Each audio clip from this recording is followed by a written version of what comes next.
Future Hacker Life Path Future.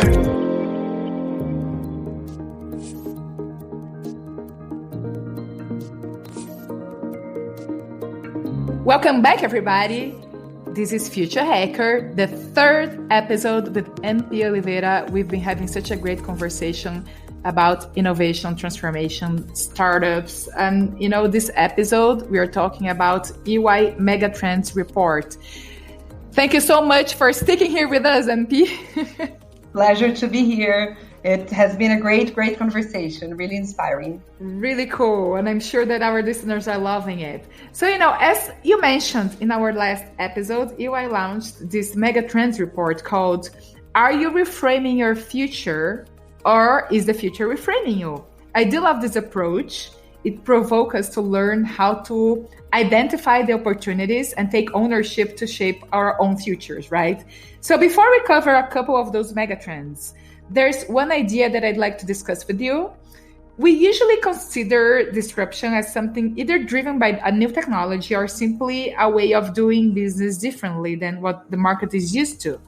But we've forgotten how disruption happens from natural disaster, economic crisis, and pandemic, until recently, until last year.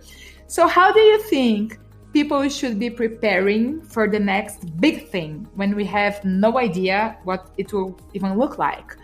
This is like taking the old risk management department of the big corporations to this whole new level, right? It is. So we talked before about change coming from different spaces. It sometimes comes from places you don't expect. One of the silly examples that I like is the knowledge that one of the things that destroyed the industry for hats was the cars. Because people used to use hats before a lot, and you see in the old movies that people were using hats or even umbrellas outside because they needed to protect from the sun, from the weather. And it was the advent of the car that reduced a lot the use of hats across the population because we didn't need that anymore. I would never think about that. That's so interesting. Yeah. But it's not your direct competitor. It's just something different happening around you that changes people's behavior. And with the pandemic, we saw that firsthand, how it has ruptured some industries, for example, the entertainment or traditional retail industries, and how it has leveraged others like technology, virtual communication tools, or even the delivery. So one of the things that we had here during this really, really early days of the pandemic, this time last year, was that one of the cinema chains here started partnering with a delivery, like an iFoods that you guys have in Brazil. It's called Deliveroo here. And they started delivering movie popcorn. So you could have the pleasure of having the movie popcorn while you were watching movies at your home. So the key thing, and then you ask a very interesting question, which is, how do we prepare for the next big thing, which we don't know what it is? And the framework that I use for UI and that I use when I talk about innovation, and we mentioned it on the previous episodes, is innovation muscles. So for me, this idea of muscles, it brings a sense of something that you're building and that you will make you stronger. It's not one event. It's not doing a hackathon or doing an innovation day or asking people to give their ideas and put them in a suggestion box. It's really building this internal capability that is composed by people, by methodologies, by investment, by processes, by technologies that will create the capability for the company to look ahead into the future, see what are potential things that are happening in terms of market trends, in terms of societal changes, regulator changes, competitors, consumer behaviors, and it looks ahead and brings the knowledge back and provokes the company to think proactively and to act proactively. So a lot of times we say that if we have a healthy body, it will help us withstand sicknesses. If we have a healthy body and we get sick, normally we recover faster because it gives you the structure to deal with external things. And with innovation is the same. If you have a company who has this ability, the company will react faster to external pressures and external challenges than a company who can only do what they do the way they do. Because for that company, whenever something comes and changes the rules of the game, they don't have the agility to react. So, Maria, the Megatrends report is, for example, a good source for companies to read and for people to read and to reflect on what is it that the world is going to be like. And it doesn't intend to be a collection of predictions, but rather a collection of reflections. So it starts by putting together 4 primary forces that are involving politics, geopolitical tensions, involving consumer trends, generations, climate pressures, and it puts together all these forces. And then we try to imagine if these things come to play, what are potential implications? So it's a very good document for anybody to review and to think about their own career, their job, and the companies where they're working. And everybody, I can't reinforce that enough, what you just said. So before the interview, she, sent me the report and I was like, that's such a good content in there. So many important points to reflect and to discuss. And it was really hard to choose our topics for today. And, we are already in the 3rd episode and I really had to do some choosing, believe me. So I do strongly recommend everybody to access it. It's available, it's for free, and it's really, really good content in there. So let's choose one of the topics, right? One of the root causes for disruption is the environment. And the report covers the exponential climate impacts. So that's not news to anyone, but there's some data in there that I'd like to reinforce. So oceans are heating 40% faster. Sea level is rising 57% faster. Himalayan glaciers are melting 100% faster. The Greenland ice cap is melting 670% faster. And, thanks to new technologies, we're actually being able to get those accurate data about climate change, and the findings are that we have less time to adapt. Astonishing enough, we still have leaders denying that, but, those are data, those are facts. So you say that business leaders must look at climate risk in a new way. And so what's this new view about? What should we all be doing about that? Yeah, that's a very thought-provoking point, Maria. So this is one of the examples of what we call the primary forces, right? So it's something that is impacting the whole world and that can lead businesses in different directions. And this is what drives megatrends. So megatrends are driven by the combination of the primary forces.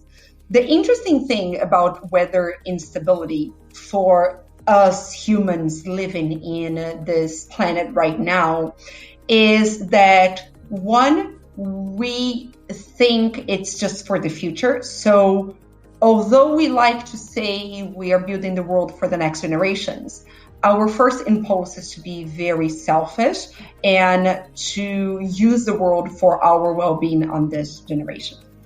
But the second thing is that we think very narrowly about climate change. We think, with examples that you gave, for example, the oceans heating or the sea level rising or the glaciers melting, we think, well, I don't live by the coast, or if the ocean level rises and then it covers Dubai or Rio or San Francisco, I'll just move inland.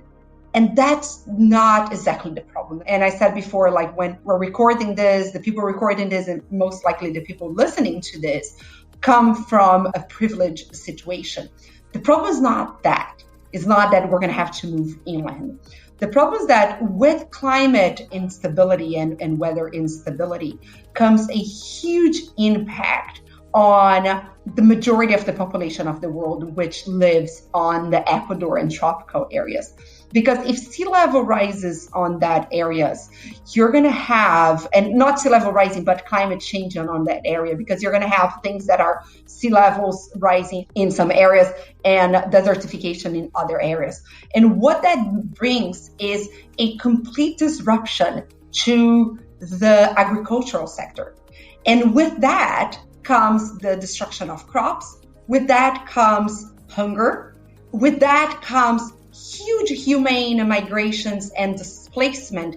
And with all of that comes a huge civil and social unrest. So wars, for example, are strongly correlated with hunger episodes, which are correlated with climate episodes. So people don't see that. They don't see it's not only water coming to your door, is the whole disruption of societies as we know them. So, and I'm not an expert on this. And a lot of what I'm telling you, I'm learning through Bill Gates' new book, which is How to Avoid a Climate Disaster. I'm not here to promote his book, but on another hand, I am, because I think it's a brilliant book, and it's a call to action to all of us as individuals, and above everything to all of us as business leaders, because the purpose of a business has been refreshed the year before last in 2019 by the Business Roundtable, which is a group of the leaders of the biggest corporations in the world, which EY is a part of the Business Roundtable.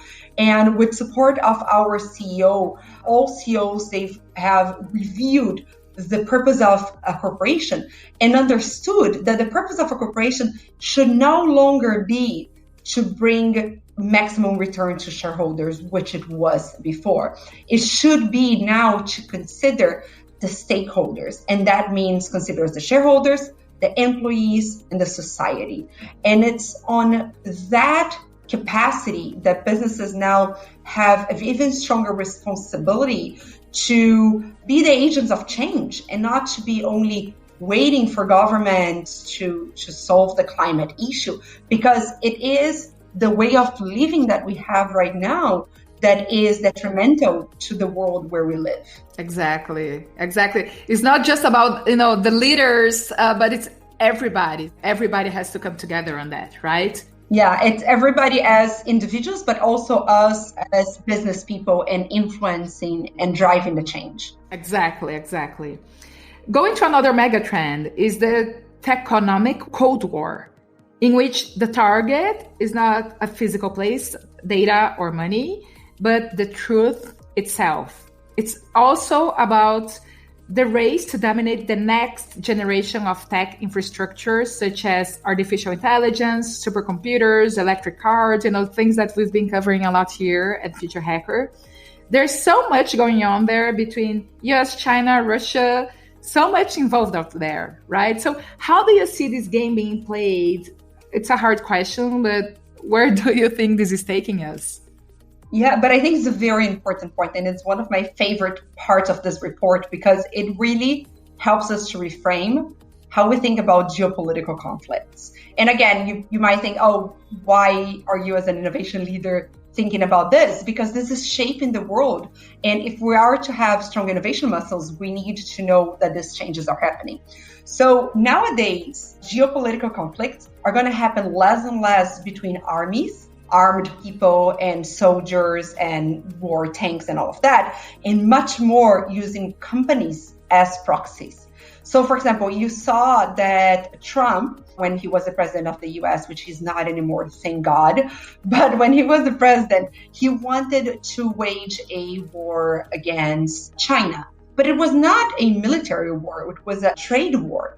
So the tools, the weapons that Trump and the US government used at the time to combat China was through this economic Cold War. So it was by attacking the companies that they would attack the nation. So they waged wars and trade and putting tariffs and prohibiting companies to do business in the US. So for example, they did that with Huawei and they did that with TikTok. Now US is changing its policies. So the ban on TikTok has been revoked. If you remember the book 1984, the book that talks about the Big Brother in the future, they were always talking about how countries, the nations, were in conflict against each other. And like I said, it's not about battleground conflicts. It's using technology and using businesses. Using technology can be also an immensely powerful weapon. So we saw, for example, there was this company called SolarWind, which got its software hacked by a Russian hacker. Apparently, the Russian hacker was trying to create vulnerabilities, but they didn't quite get to create a damage the size that was the potential of it. But right now, because we're so dependent on technology, it opens a new ground for a digital warfare, a warfare in which you can go to a country and disable the entire power grid of that country. And Russia did that when they got in conflict with Ukraine a couple of years ago. Or the US went and they, through software, they invaded the software in some of the Iranian power plants, nuclear plants, and they created the nuclear reactor to overheat solely by changing the software that was in charge of that reactor. So it's those two grounds, the business ground and the technology ground, which can be used for good, they can also be used for bad.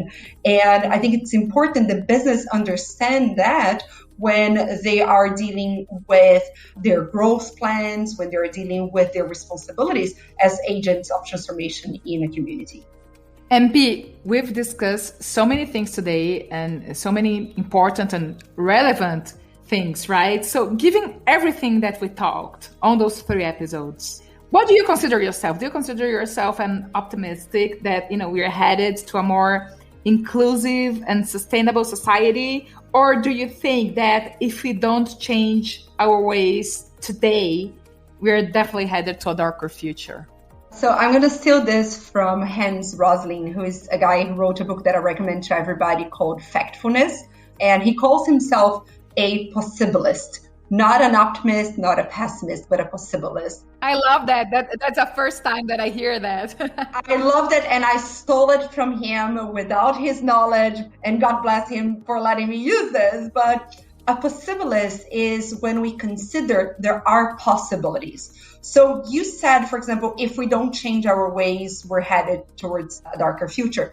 What I believe is in the possibility of us changing our ways. If we don't, it's a darker future, but I don't believe it is deterministic in this sense. So we do need to change our ways, and we have been changing, sometimes not as fast as we could, but we see, for example, the new generations are much more concerned and connected with these issues than we were before. We see the power of the human invention and the human innovation, and I see this as the gear on this transformation, as the essential part of this transformation is our potential and our power to create new things and to get ourselves out of trouble. So I believe in the possibility of addressing a lot of these issues in terms of ethics, in terms of competition, in terms of geopolitical, in terms of climate, and we will solve these issues with the power of human innovation. I love that. That's such a great way to end our conversation. Thank you so much. I had a great time. I hope you did as well. It was amazing to have you here, MP. Definitely. It was good. And thank you so much for the invitation. Thank you so much to everybody for listening. Future Hacker. Life. Path. Future.